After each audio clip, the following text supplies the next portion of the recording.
අරගලයක් කරා කිව්වත් ඉවරදී අපේ පාර්ලිමේන්තු මන්ත්‍රී නීතිඥ ලක්මාලි හේමචන්ද්‍ර සහෝදරියගෙන් ඒ වගේම අර මට ඉස්සෙල්ලා කතා කරපු අපේ කුරුසා ஒரு மகிழ்ச்சிகரமான நாள்.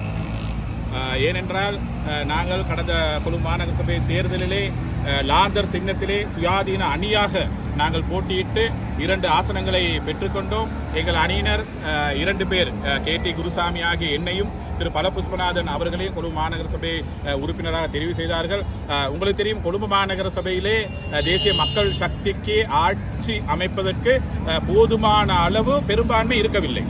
ஆகவே கௌரவ ஜனாதிபதி அவர்கள் எங்களுடன் தொடர்பு கொண்டு எங்கள் ஆதரவை கோரியிருந்தார்கள். அந்த வகையில் எங்களுடைய செயற்குழுவின் தீர்மானத்துக்கு அமைய நானும் பலபுஷ்பநாதன் அவர்களும் கொழும்பு மாநகர சபையிலே தேசிய மக்கள் சக்தி ஆட்சி அமைப்பதற்கும், குறிப்பாக எங்களுடைய விராய் கெலி பல்தசார் அவர்கள் மேயராக வருவதற்கும், பிரதி மேயர் திரு ஏமந்த வீரப்போன் அவர்கள் வருவதற்கும், அந்த ஆட்சி அமைப்பதற்கும் எங்களுடைய முழு ஆதரவை வழங்கியிருந்தோம். ஆக எங்களுடைய ஜனாதிபதி அவர்களை சந்தித்து உங்களுக்கு ஆதரவு வழங்கினால் எங்களுடைய கோரிக்கை, எங்களுடைய முதலாவது கோரிக்கை, நிறைய கோரிக்கைகள் கொழும்பு மாநகர எல்லைக்குள் வாழும் மக்களுக்காக செய்ய வேண்டி இருக்கின்றது. ஆனால் எங்களுடைய முதல் கோரிக்கையாக எல்லோரும் சொன்னது 155ஆம் இலக்க பஸ் சேவையை ஆரம்பிக்க வேண்டும் என்று. அந்த வகையிலே நாங்கள் கௌரவ ஜனாதிபதி அவர்களுடன் வேண்டுகோள் விடுத்தோம். கௌரவ ஜனாதிபதி அவர்கள் உடனடியாக எங்களுடைய பிரதி மேயர் ஏமந்த வீரக்கோன், எங்களுடைய மேயர் கெலி பல்தசார் ஆகியோருக்கு உடனடியாக உத்தரவுகளை பிறப்பித்திருந்தார்கள் இந்த சேவையை செய்து கொடுக்குமாறு.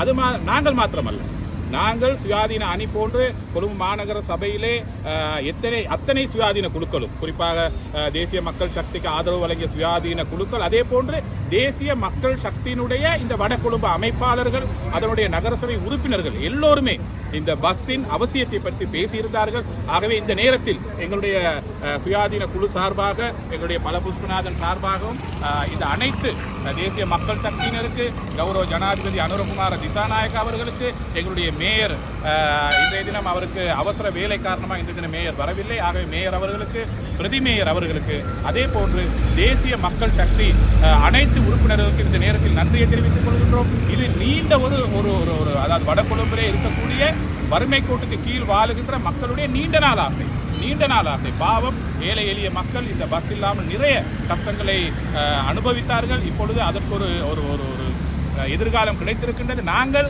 கௌரவ ஜனாதிபதி அவர்களிடமும் எங்களுடைய தேசிய மக்கள் சக்தி நாங்கள் கேட்டுக்கொள்வது, தயவு செய்து இது ஒரு நாள் சேவையாக இல்லாமல் இந்த மக்களுடைய தேவையை கருதி, இது நட்டத்தில் இயங்குகின்றதோ லாபத்தில் இயங்குகின்றதோ, லாபத்தில் இயங்கினாலும் இது தொடர வேண்டும், நட்டத்தில் இயங்கினாலும் அந்த நட்டத்தை எங்களுடைய அரசாங்கம் ஏற்றுக்கொண்டு இந்த மக்களின் நலனுக்காக இந்த சேவையை தொடர வேண்டும் என்று இந்த நேரத்தில் கேட்டுக்கொள்கின்றோம். நன்றி.